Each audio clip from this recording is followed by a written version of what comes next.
Hi, BrenTech here, where tech is made simple.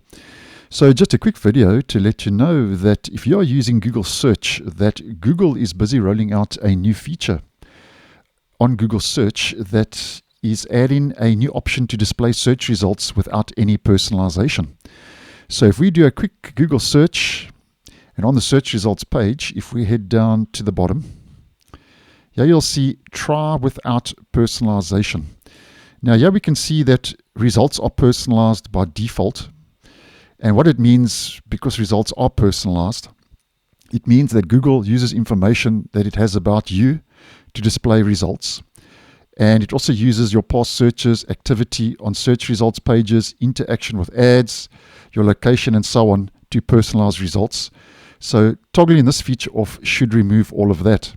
So if we click on try without personalization, we can see these results are not personalized. You can click on the link if you want to learn more, but basically what happens when you click on try without personalization, the link reloads the results without any of all the above that we mentioned, that information that Google previously had on you.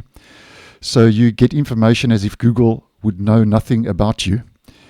And just take note though that it doesn't guarantee that the results will be different. Now I don't really see too much difference, if any, when I have this feature turned on or turned off. So try with personalization. Let's pop it back. I don't see any change. And let's try without personalization. So you get the idea. So you can click on that if you want to just try Google search results without Google popping any of your personalization into those search results. And something just to take note of. Google does say that it may still use the context of the query to improve the results. So it may use your location, language, or device type to personalize results, even when you select the do not personalize option, as mentioned. So if you select try without personalization, those things may still happen. And then also they say turning off personalization.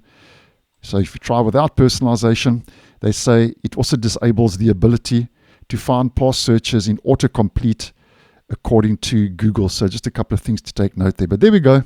You can try without personalization now for your Google searches, and just putting that out there in case you were unaware. So thanks for watching, and I'll see you in the next one.